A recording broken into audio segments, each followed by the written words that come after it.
Hi guys! Today I'm going to attempt to make a squishy using a dish sponge. A lot of you guys believe that you need memory foam to make slow rising squishies, but that's not true at all. This yellow sponge I'm showing right now is actually really good for making squishies. I used to use these all the time when I first started making squishies. This sponge on the other hand is not great for squishies because it's actually quite hard and it also has a lot of holes.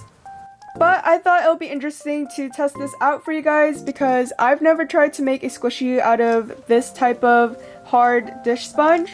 Before we get started, I'd appreciate if you can smash that like button, subscribe, and turn on post notifications. So let's get started now. The first thing I'm doing is ripping off the blue part because we don't need that for our squishy. I'm not going to need this entire sponge, so I'm going to cut this in half. I'm going to save the other half for another squishy possibly if this works out. And because it left a blue residue on the top, I'm going to cut that off.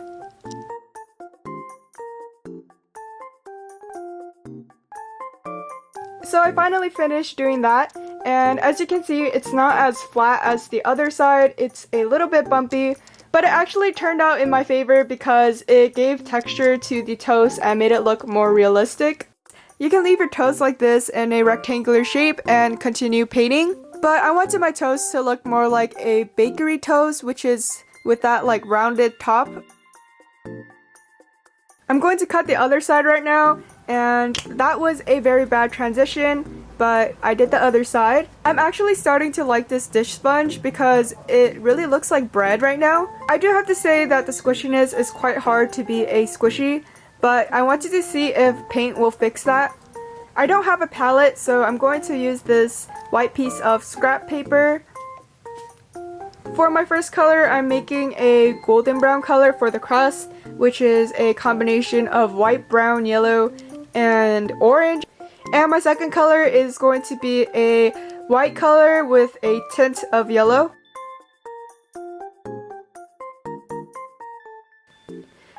I actually added a little bit too much yellow, so it looks like butter right now, but I'm going to fix that later.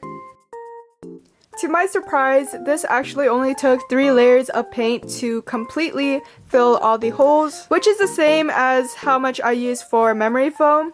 This is off topic, but I just realized that that came out of nowhere. I do have to say that this still takes up more paint than memory foam because I had to put thicker coats. I wanted to cover up all those gigantic holes, and I literally stuffed every single hole with paint. What I'm showing right now is how the squishy looks after 1 layer of paint. You can see that there are still a lot of holes that are noticeable. Looking back at this clip right now, I have to say that I think the other side actually looks better. This side looks like a realistic whole wheat bread, while the other side looks so fake. And the moment of truth, here's the squish test after I painted all 3 layers. And you can see it actually got more slow rising. I was shocked at how slow rising this became, and obviously you can't really see a dramatic difference because it is a thin piece of foam. I also had to poke a tiny hole at the top because too much air was trapped in there and I couldn't squish it.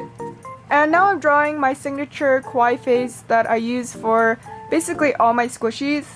I started off using a dotting tool, and then I realized that it was too thick, so I switched over to a toothpick. Next, I'm grabbing my DIY canvas, and I'm going to switch it to the back because the other side is dirty. So this part is obviously optional, and you can get creative and add whatever you want to the toast, but I wanted to go with strawberry jam. I made my fake jam by mixing a teeny tiny bit of puffy paint. You don't want to add more than like a little dip of puffy paint. So I mixed that puffy paint with Fabric Fusion, which is a fabric glue. If you don't have Fabric Fusion, you can also use clear glue. It may be a little harder to work with though because Fabric Fusion is tackier, whereas glue is a lot more runny and liquidy. And I didn't want to let that jam go to waste, so I made a little jam packet to go with the squishy.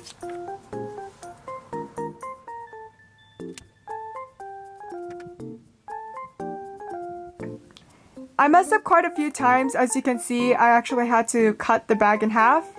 And in the end, I chose this really simple design which doesn't really look like jam. But anyways, I'm going to fold this and tape it together. And now that I have my little baggie, I'm going to put my leftover jam into the bag and then seal it with tape. Just to be extra cautious that the glue doesn't leak, you want to put more tape on top and just seal all the edges. So yeah, it looks something like this. You can move around the jam inside. And I'm going to put more tape on the top because you need somewhere to hang it. You want to tape at least 2 or maybe 3 pieces of tape. Afterwards, I poked a hole with scissors, and be careful when you do this. You probably don't want to follow what I did because you can end up poking your own finger. And then I trimmed the piece of tape so that it's rounded. Then I'm going to put my string through the hole, and the type of string I'm using is a friendship bracelet string. So here's one final squish before I package this squishy. I still can't believe how squishy this turned out because I didn't really have any expectations for this. And you can kind of tell, but near the crust area you can still see some of the holes, but I just left it like that because I didn't want to waste any more paint. And honestly, it kind of blends in well with the toast because it just adds to the texture. A lot of you guys ask me where I get my clear plastic bags, and I usually get them at Daiso, but I also recently bought a lot from Amazon. Next, I'm going to make a tag for it just to be extra, and it's actually quite simple to make. You just fold a piece of paper in half and cut it to this T shape. If you open it up, it should look like this, and you want to cut the top part.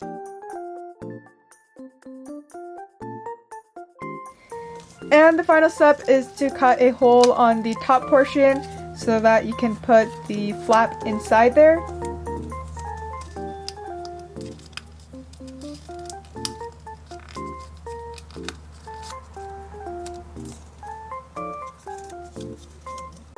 I drew the artwork off camera, but as you can see, it's just a very simple drawing.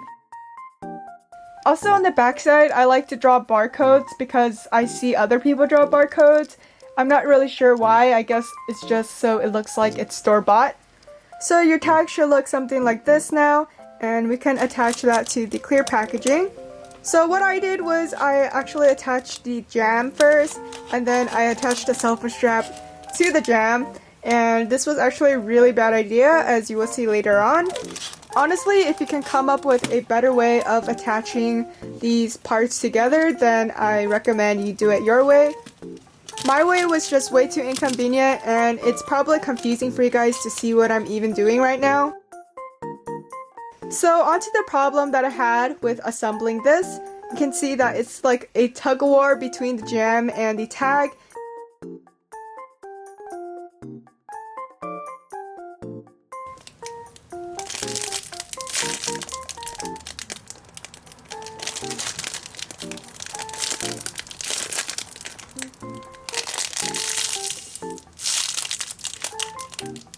And here's a close-up of the jam. It's not supposed to be a squishy, so I don't know why I'm squishing it so much, but I guess it's still fun to like squish the jam around.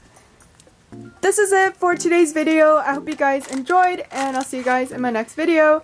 Bye guys!